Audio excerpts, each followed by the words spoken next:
Hi అండి. ఈరోజు కమ్మటి దద్దోజనం ఎలా ప్రిపేర్ చేసుకోవాలో ఒకసారి ఈ వీడియోలో చూద్దామండి. దద్దోజనం కోసం కుక్కర్ తీసుకోవాలండి. కుక్కర్లో కొంచెం ఒక చిన్న గ్లాసు రైస్ తీసుకొని శుభ్రంగా కడిగి అందులో వేస్తున్నానండి.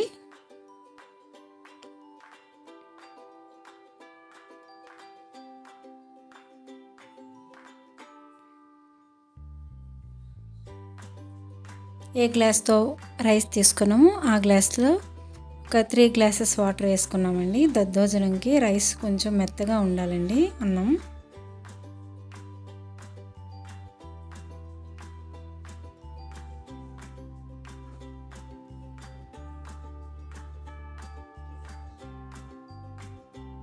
కొంచెం పాలు పోసుకోండి, టేస్ట్గా వస్తుంది అన్నం రైసు.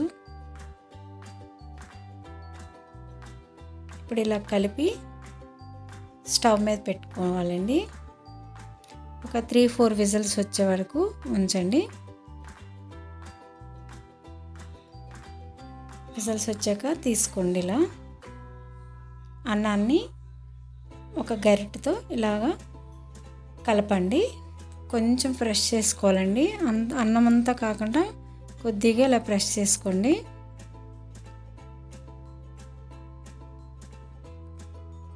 ఇలా మెత్తగా నలపండి.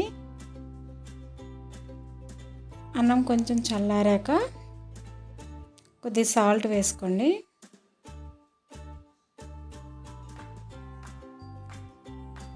సాల్ట్ వేసుకొని కలుపుకున్నాక కొంచెం పాలు వేసుకోండి.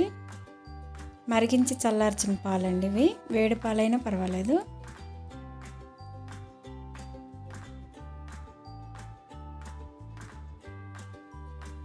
పాలు వేసుకొని ఇలా కలుపుకున్నాక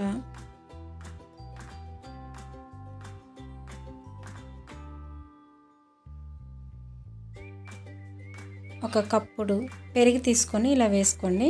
నేనైతే ఒక పెద్ద కప్పుడు పెరుగు తీసుకొని వేసుకుంటానండి. ఆ రైస్కి ఒక కప్పుడు అయితే సరిపోతుంది. ఇంకా రైస్ ఎక్కువ తీసుకుంటే పెరుగు ఎక్కువ వేసుకోవాలండి. చూడండి, అప్పుడు ఇలా కలుపుకోవాలి. చూడండి, ఈ విధంగా మొత్తం కలుపుకోవాలండి. కలుపుకొని పక్కన పెట్టుకోండి. ఇప్పుడు పోపు కోసం ప్యాన్ పెట్టుకొని అందులో ఒక 2 స్పూన్స్ ఆయిల్ వేసుకోవాలండి.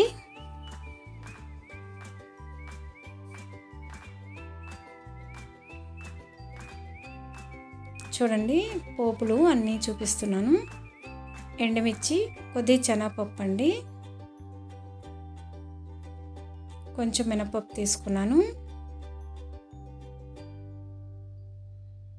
కొంచెం జీలకర్ర తీసుకున్నానండి, ఒక 1/2 టీ స్పూన్ మిరియాలు తీసుకున్నానండి, నల్ల మిరియాలు, కరివేపాకు తీసుకున్నానండి, ఆవాల గింజలు తీసుకున్నానండి, ఎండుమిర్చి, కొంచెం జీడిపప్పు ఒక 2 పోపులో వేసుకోండి.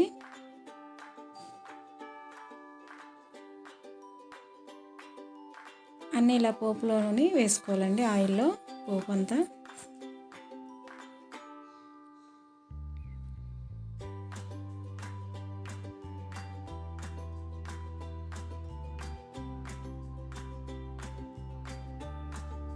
ఎండుమిర్చి అన్నీ వేసి వేయించుకోవాలండి. ఇలా కరివేపాకు అన్నీ వేసి వేయించుకోండి. ఇదిగోండి, చిన్న చిన్నగా పచ్చిమిర్చి, అల్లం ముక్కలండి, అవి చిన్న చిన్నగా తరుముకొని వేసుకోండి.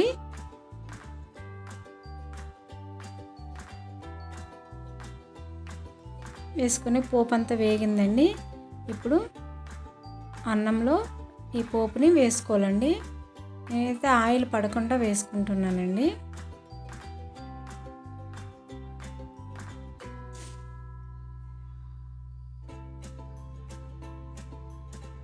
చూడండి, ఇలా పోపును మొత్తం ఆ పెరుగన్నంలో వేసుకోవాలండి.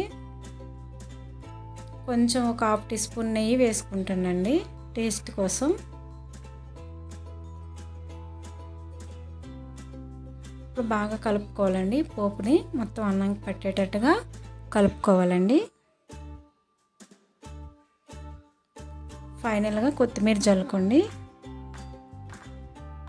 ఇలా మొత్తం కలుపుకోవాలండి. అన్నానికి పోపు బాగా పట్టేటట్టుగా బాగా కలుపుకోవాలండి.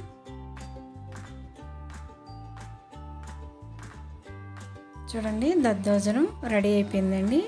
ఇప్పుడు ఒక బౌల్లోకి తీసుకోవాలండి. ఇలా తీసుకొని